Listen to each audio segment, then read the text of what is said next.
Chapter 18. The Shape of the Truth. The morning after the inquest, the world felt strangely hollow.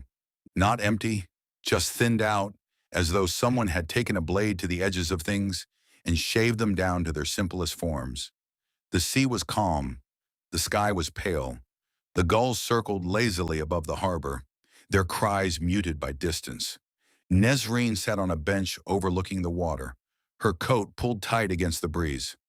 She had come here without thinking, guided by instinct rather than intention. The harbor was a place where stories settled.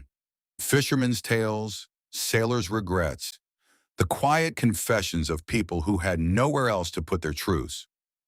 Arthur approached from behind, his footsteps soft on the wooden planks. He carried 2 coffees, handing one to her without a word. She accepted it, warming her hands around the cup. "You didn't sleep," he said. "Neither did you." He sat beside her. "You're thinking about him." "I'm thinking about all of them."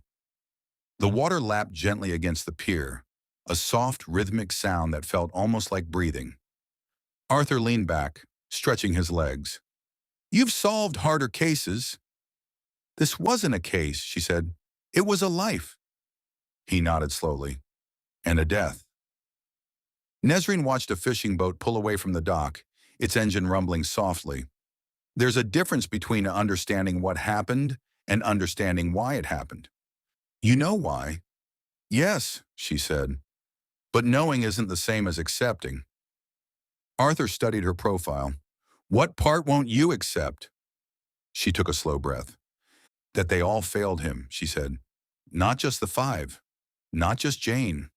Everyone who ever looked past him. Everyone who ever mistook quiet for strength. Everyone who thought he was fine because he didn't ask for help." Arthur's voice softened. "You can't carry that." "I'm not carrying blame," she said. "I'm carrying truth." She sipped her coffee, letting the warmth settle in her chest. "He wasn't born broken," she said. "He was shaped by neglect, by longing, by the ache of being almost seen." Arthur nodded. "And by the house." Nesrine didn't disagree. "Birkin House held him," she said. "It gave him a place to exist, a place to imagine himself whole. And when the others left, the house became the only witness to his life." Arthur looked out at the water. "Do you think he wanted to die?" "No," she said.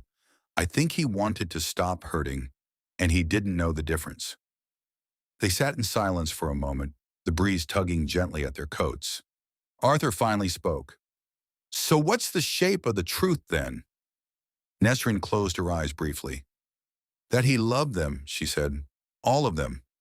Even when they didn't love him back. That he wanted to belong more than he wanted to breathe. That he mistook attention for affection. That he mistook silence for rejection. That he mistook kindness for salvation." She opened her eyes. "And that none of it was enough." Arthur exhaled. "That's a hard truth." "It's the only one that fits." A gull swooped low over the water, its wings skimming the surface before lifting into the air again. Arthur turned to her. "And what about you?" "What about me? What's your truth in all this?" She didn't answer immediately. When she did, her voice was quiet. "That I saw him too late." Arthur shook his head. "You saw him more clearly than anyone ever did." "Maybe," she said, "but clarity isn't rescue." He didn't argue. She finished her coffee and set the cup beside her on the bench. "I'm going back to the house," she said. Arthur raised an eyebrow. "Again?" "Yes." "Why?" She looked out at the horizon, where the sky met the sea in a thin, trembling line. "Because the story isn't finished," she said. "Not until I decide what to do with it." Arthur stood. "Then I'm coming with you." She didn't protest. They walked back toward the car together, the harbor fading behind them, the sea whispering its endless, indifferent song. The shape of the truth was becoming clearer. Not a circle, not a line.